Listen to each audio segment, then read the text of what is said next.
we are going to have a great time. Good afternoon, everyone. Welcome to our fourth live, and we are just so excited to have you here again with us. For those persons who have been with us from the start, we just want you to say fourth week, just type in the chat that you're always here. And feel free to let us know if you are team live, hashtag team live, or hashtag team replay. Thanks so much for joining. I am Laycya Holmes Graham. And with me today, I have Nestor Diaz. And Nestor is based in Puerto Rico, and he is mi amigo, my dear friend. And he is actually the head of our Azure Task Force. So, Nestor, just tell us a bit about yourself and then we will get into the topic today. Absolutely, absolutely. I'd say it's a pleasure to be called your friend. First off, Oh, that's amazing news. It's not really news to me, but I'm glad that you've decided to share it. Uh, so I'm the head of the Azure Task Force. It's a group within Inova Solutions that is dedicated to finding where the cloud fits within customer organizations. There's a lot of myths around cloud, and we very strongly believe at Inova there's a wrong and a right way to do cloud. The wrong way is to try to fit cloud where it does not fit. The right way is to find ways that cloud works for your particular organization and to make sure to exploit that value as much as possible. And that's really what the Azure Task Force tries to do, is to find where cloud fits within customer organizations and how they can then access the value that the cloud can provide for them. oh my gosh, I just love that. I enjoy how much you share that. And, I just want to take a moment here to big up the teachers. So, if we have any teachers on today, happy Teachers Day. Happy Teachers Day to all of you. For those who are full time teachers, part time teachers, those who teach at work, lecturers, persons who teach with their jobs, meaning they teach at a school because someone asked them to, because they know that they have that gift. Thank you so much. And if you are a teacher, just type in the chat that you are, and we would just want to big you up and thank you so much, because the human aspect of the use of technology also starts with a teacher.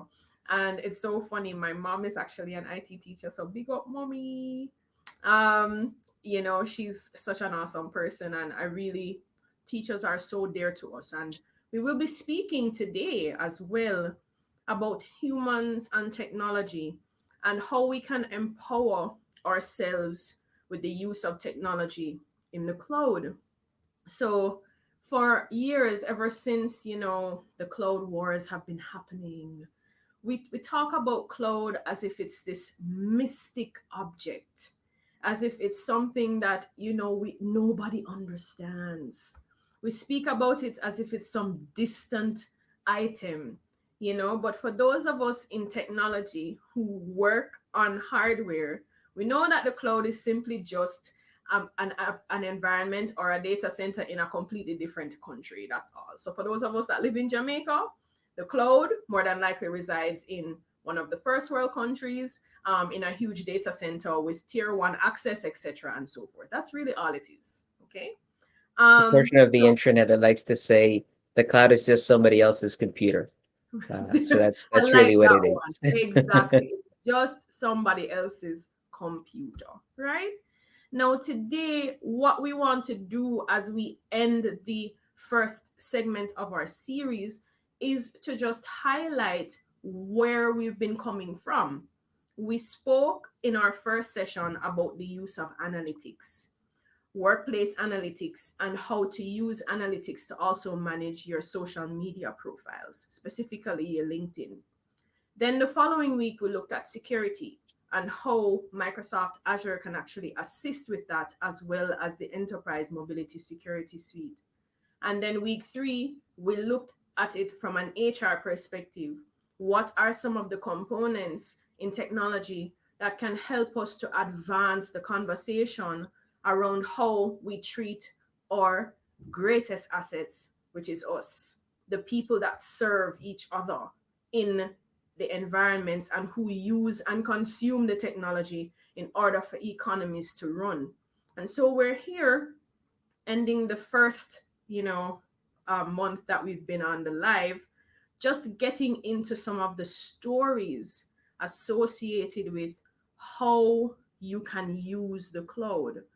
So we want to use some stories, and Nesta is going to share some of those fabulous stories about how we are using the cloud now from a disabilities perspective, an education perspective. How are we using it now? And then I'm going to talk as well about what more we're doing and what we are already doing in our Caribbean space as well, and what we have coming up for the weeks to come. All right, so go ahead, Agreed, Nestor. agreed. There's some very interesting developments in many of these spaces. As we mentioned, um, the human aspect of technology is incredibly important. And we have to understand that even when we approach it from an IT standpoint, as it typically is, when we talk about things like digital transformation or our use of the clouds, these are typically seen as IT projects. But at the end of the day, the purpose of these projects is to allow our staff, our customers, our students, our faculty to empower them to do their jobs better. So the people aspect has to be the center of the conversation. In fact, the group that I lead, the Azure Task Force, likes to say that despite our projects and our efforts, typically being IT efforts, we want to forget about technology when we start the conversation. When we start building our roadmap, when we start designing what efforts we are going to go into, we like to frame it as an organizational concern. What does the organization, what do the employees, what do the leadership, what do the customers require or need to achieve? And that's essentially what leads the conversation. So I think Oh, what's really very, very interesting is to talk about some of the tools and stories, as you mentioned, that are already available in these spaces. And we can start really with the workplace, for instance. You mentioned and you've spoken before around workplace analytics and how we can use these data points to be able to better care for our employees. And there's a wonderful tool that's sort of hot out of the oven. It's a tool that we're still learning a lot about, and we're still learning about how we can continue to build upon it, called the Microsoft Viva. That's a really, really fascinating way to leverage those data points in workplace analytics. Um, there's two key areas, well, three key areas of Viva that we could maybe highlight. And the first of them is precisely analytics. Viva can actually hook into workplace analytics and provide that data to you about your employees, about their work-life balance, about how many meetings they have in a day, about how many days they have had with full-on no space between meetings, how many days they have had with meetings before or after typical work hours. And we can complement those data points, which are aggregated and anonymized, I should say. So you're not going to say individual employee data. You're just going to see aggregate organizational data. We can complement that with additional data sources. So you can pull in data from other tools that you're using and hook into those APIs and bring that data into Viva to then be able to get a better glimpse into your employee health and well-being. And I think, and I'd love to hear your take on this, Laycya, that as we move into this work from home space, and I don't think even past the pandemic that we're going to completely go back to what was before. I think we're going to continue in a hybrid work style. This idea of employee well-being and work-life balance is more important than ever. it is, and over the past 3 weeks in the discussion, when we started the discussion with Yurun from Get Responsive, and even with Daniel Tate last week from the HR side, we saw that employee well-being was an area of critical concern and also topical discussion. And what Daniel highlighted last week as well was that whereas before people used to be either in the middle or at the bottom of the conversation with leadership, the reality was that now people are very much at the top because of the ingenuity and creativity that is required from them in order to move ahead.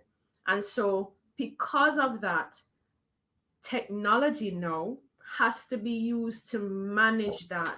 It has to be used to manage all of what is happening, the data associated with what persons are producing, how they're consuming the technology, how are they feeling, how they interact with different teams, how teams are working and merging together. And when you mention Microsoft Viva, which is the workplace analytics, before that's what it was called, now it's called Microsoft Viva. Very exciting. So when you marry that with the My Analytics product, which is a part of the Microsoft 365, then you really have this individualized management of me. So I, Laycya Holmes Graham, I can manage my analytics.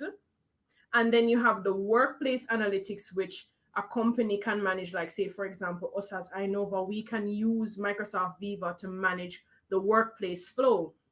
And so what starts to happen is you start to have this understanding of, oh, human talent can also be seen as a competitive advantage. And so we can use the technology to understand what it means for me in my business to be competitive. And that just changes the entire conversation about how important it is for companies to look at technology for the entire company now. And it's very exciting. So that's my Absolutely. take on it. Absolutely. To that end, study after study after study has shown that happy employees in the long term are far more productive employees. So that Mm, analytics component is super, super important to that, it to the is. health and the well-being of our employees. And there's It, additional sort of modules to it, but I'll only highlight one more because I think it's very, very interesting. Because as we look at people within our organization, a very, very valuable asset that these people have is knowledge. And sometimes sharing that knowledge, especially onboarding new hires, or as we start to do cross area collaboration, maybe we have the marketing team working with the tech team on some sort of offering, it may become challenging, especially now due to distance, to share that knowledge. So Viva has a module called Topics, and Topics is very, very interesting because with just a little bit of setup and curation, it allows essentially AI to detect key topics within your organization, to gather information about those topics, and to then surface that information to any employee who needs it. So I know what, for instance, we work with enterprise agreements and cloud solution provider licensing. And like Microsoft, we love our acronyms, so we will often talk about EAs and CSP. And if someone completely new to Inova or someone who maybe doesn't work in the licensing side of things sees these acronyms, they may not know what they are. Or by simply highlighting over the acronym in Outlook, in Teams, in SharePoint, you can have a topic card come up with key data about what that topic is and links to additional learning, whether those are actual videos and modules in the Viva Knowledge section or module, or just videos that may have been published on my Microsoft Stream, for instance. And it's a very, wow. very powerful way to share knowledge within my organization and to empower my employees to be able to do more quickly. That's amazing because that what happens now is this knowledge based concept that people were asking for probably like about 5 6 years ago, that used to have to be created manually in SharePoint, and there was so much pain in that area.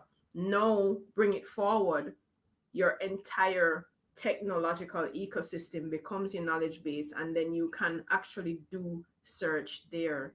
And that's really powerful. That saves a lot of time, a lot of energy, and then people can simply just continue to serve each other in their organizations and also serve customers. So let's talk some more about, so the analytics side, really important. And we will share the link for Microsoft Viva. And please feel free to let us know if you have any questions about what Microsoft Viva is. Ask us questions. You're here, tell us where you're from. Tell us if you're from Curacao, Costa Rica, Jamaica, Netherlands, anywhere, Australia, whichever place you are from, right? Just let us know. Trinidad, Antigua, wherever. Let us know where you're from. Feel free and ask us questions, and we will definitely answer them. So, I definitely want to go into the discussion about education. Nestor, I know you and I share this one together. this is a passion area for both of us. We have a lot of discussions about education, a lot of arguments about education as well, right? But you and I, we definitely share that passion, not only for the children, but for the teachers and also the parents as well, who a lot of the times have to make some significant sacrifices. And when we really look at it, technology can actually save them so much.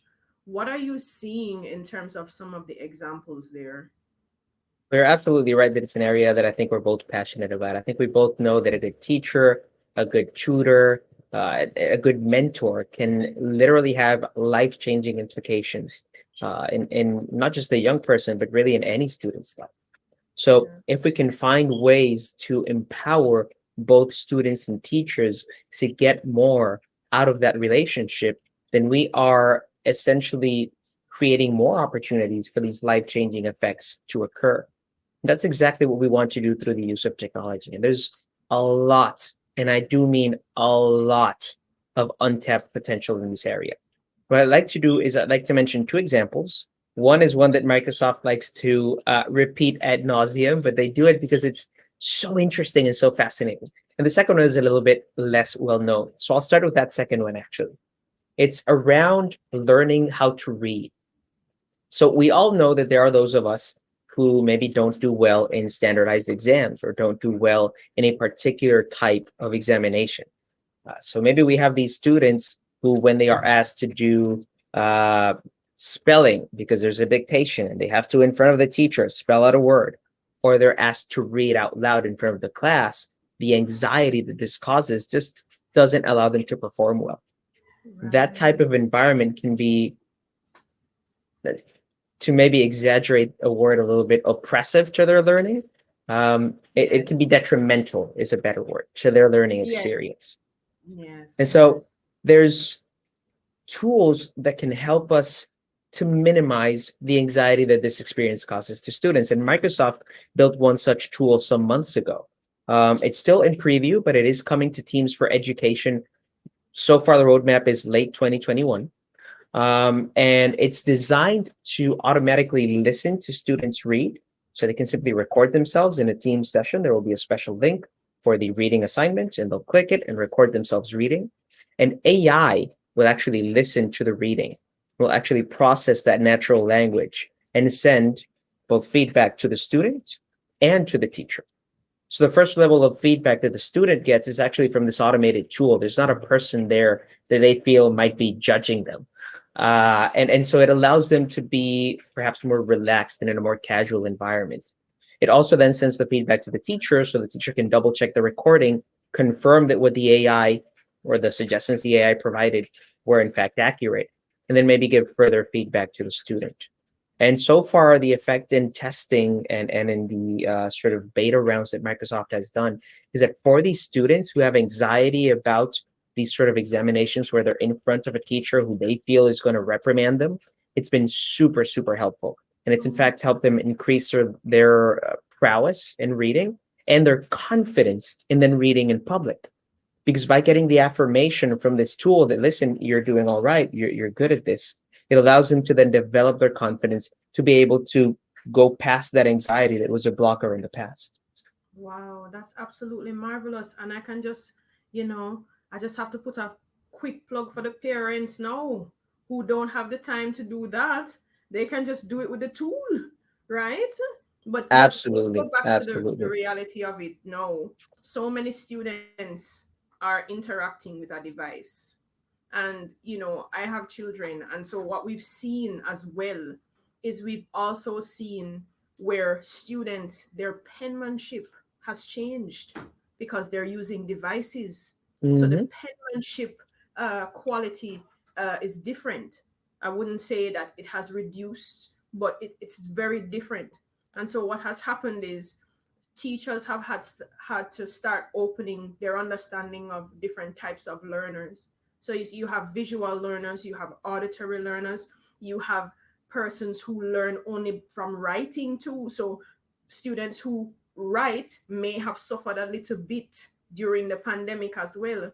So I'm seeing where the technology that we're using married with Microsoft Teams and like features like Dictate and the one you mentioned can really assist students with becoming more empowered, feeling more confident, feeling more included, which is so important for students as well. Because when you look at how students interact, they always want to feel like a part of a group.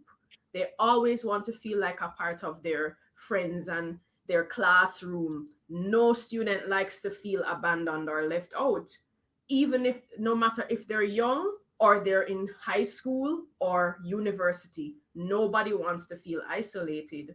And so the inclusion aspect is very important. And I think that's an excellent segue into uh, the disabilities section now, where most persons who have disabilities are typically marginalized unless they have an advocate, a very strong advocate, whether it's a family member, a mother, a father, two parents, an auntie, a uncle, a grandma. If they don't have an advocate, it's very difficult. So let's talk about some of the technology that we're seeing as well that reduces the strain associated with the inclusivity of persons with disabilities.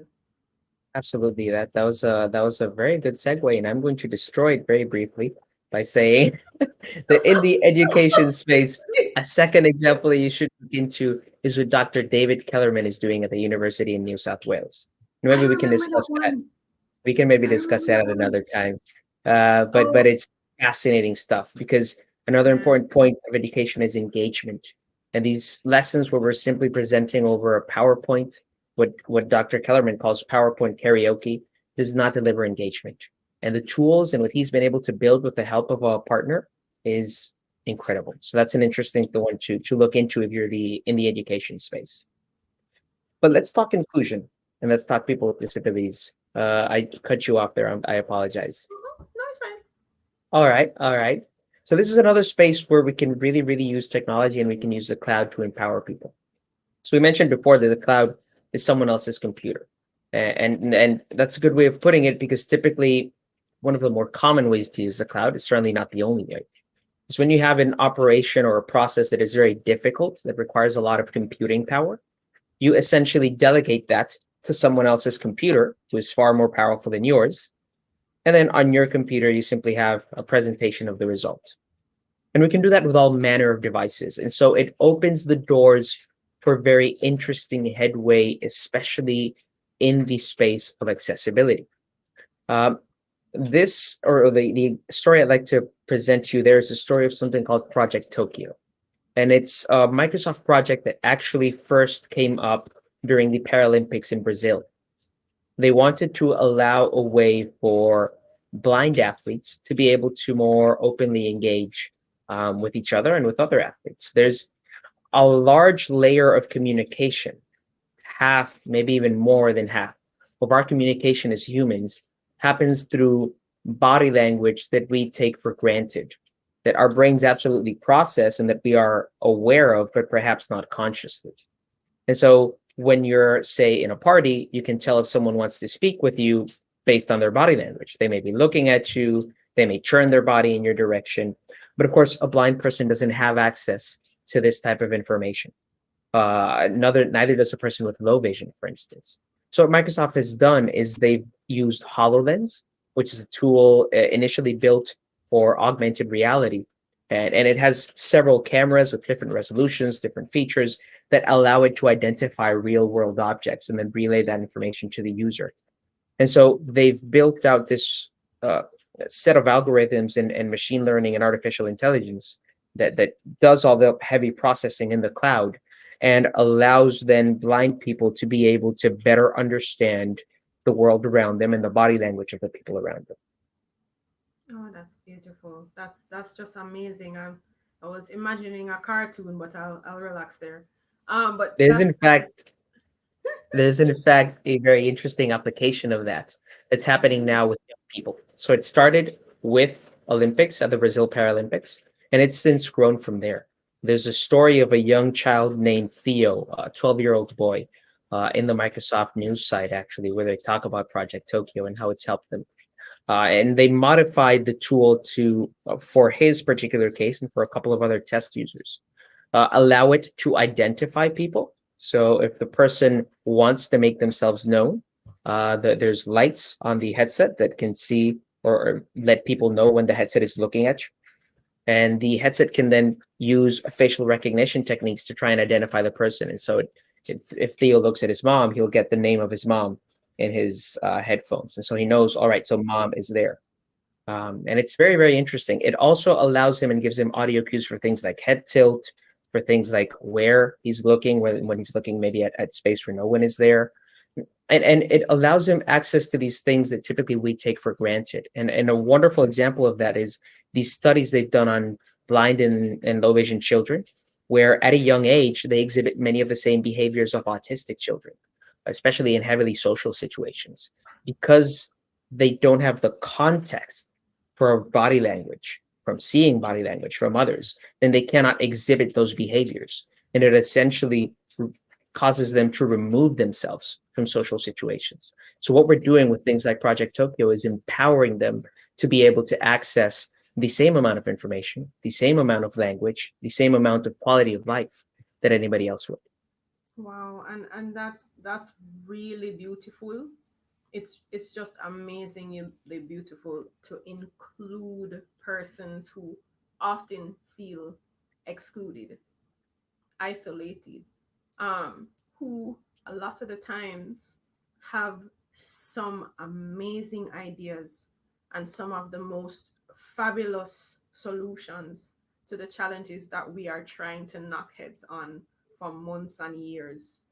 And just going back to the empowerment side, the ability to use technology like HoloLens for persons to just come and have a conversation, to feel comfortable enough to have a conversation, is so powerful for the production of creativity, for the production of solving an issue, which we so desperately need now. There's so much that is required, so much new and fresh perspective that is needed. And the reality is that we need the technology to assist in bringing fresh perspectives to the table in order to solve a completely different perspective that we have now, which is a hybrid work environment, a hybrid school environment, um, a semi hybrid hospitalized type of environment where healthcare is provided through um, different social media platforms right now. Everything has completely changed. And so, what that means is that in a strange way, we are now identifying with persons who have been excluded in a very interesting way. And so ensuring that everybody is included is so vital at this point. So Nesta, I wow, I just really enjoyed that. But let's bring it home as we close. Let's bring it home. Let's bring it to our context. A lot of those stories are global, and I can just hear our customers saying, well, that's nice, but those are countries that, you know the usual, right? However, in in this time, it's always good to look at examples from outside, because it's good to get some form of context of how we can apply it. But at the same time, while we're applying it, we use our own understanding of our local context. So, what are you seeing in Puerto Rico? What are you seeing in the Caribbean? Because I know you serve the Azure across the Caribbean. And then I'll also share what I see as well, locally and otherwise. Slowly but surely, progress, adoption, the realization that these things are not impossible. They require work, but they are accessible to each and every one of us if we're willing to put the work in. There's the notion that these services, these technologies are only accessible to the ultra wealthy organizations or to people who have access to very advanced development staff. But there's many, many ways to make these services available to organizations of all sizes and in different extents to fit the needs of different types of schools, hospitals, businesses, et cetera, et cetera, et cetera. It's important for us to understand this, what we're doing right now, which is so easy right now to do a live stream, which you can do with a cell phone and a good data connection from your cell phone provider, would have been completely impossible to imagine 50 years ago. We're in that same space where we have to think about things that we consider to be impossible right now and realize that they're accessible to us. We just have to reach out and grab them. I agree. I love that. I love that. And what I'm seeing locally here, well, ingenuity is built in the Jamaican culture, I find. But what I'm seeing now as I interact with different companies, whether it's government or private sector, I am definitely seeing people just challenge each other for the fact that it has to be done. We have to find a way. And at this point, given the context, it is possible. We now have the reality of a reason, and so we have to move forward to find a way. What I'm also seeing regionally as well is that because of the risk, and I just want to touch back on week two, because of the risk of cybersecurity, there is a reality that it has to be done for the protection of the company's intellectual property, which we mentioned comes from the human talent in the organization based on what they create. So, and what we're also noticing is that for very bold companies, there is a recognition that a lot is very connected, and technology can allow them to understand the connectedness and the health and breadth of their organizations, which to me is very, very fascinating. Sort of like a health and ergonomic flow of whether it's a governmental organization or a private sector organization. Just understanding what is our heartbeat. Another thing that I'm also seeing as well is openness to digital, a lot more openness to digital. Um, in most contexts, a lot of companies are looking to digital to now earn. They're looking to digital to move quickly and sharply to do that, but also to transform certain business aspects to completely digital, which is which is even more exciting. And also, I see more creativity from people outside of IT and this acceptance. So IT is no longer a vortex. It's not, oh, I'm going to call the IT guy. No. I'm seeing persons outside of in different business units, whether it's HR, well, marketers, yeah, man, definitely marketing and sales and so forth. They are looking to IT now to quickly resolve some of the challenges that they have. And there's an excitement, there's a vigor, a little challenge, sometimes a little fear, but pressing on, and it's very exciting. I So think if we there are can any agree questions, go ahead. that one thing we've seen is that that door to digital that may have been closed before, COVID has just kicked it open. And it's one of the Yeah, handful, very small handful of side effects of this crazy, surreal experience that we're all living that has been beneficial and will continue to be beneficial for us as we move forward and past this challenge. absolutely. I agree. So, Nestor, very exciting conversation. Thank you so much for having it with us. And thank you for allowing us to just gracefully end this 4 week segment. And as we move into the customer conversations, which we're just so excited to share, as we continue on this fixed time at 1 o'clock Jamaica time, right? And 2 o'clock Curacao, Puerto Rico, everybody else time, right? And for those of you who have different time zones, you just go to the time zone area and do the conversion, right? Um, we will be having customer conversations now. So we will be having customers coming on and sharing how the technology has helped them to sustain, for some companies to straight up survive.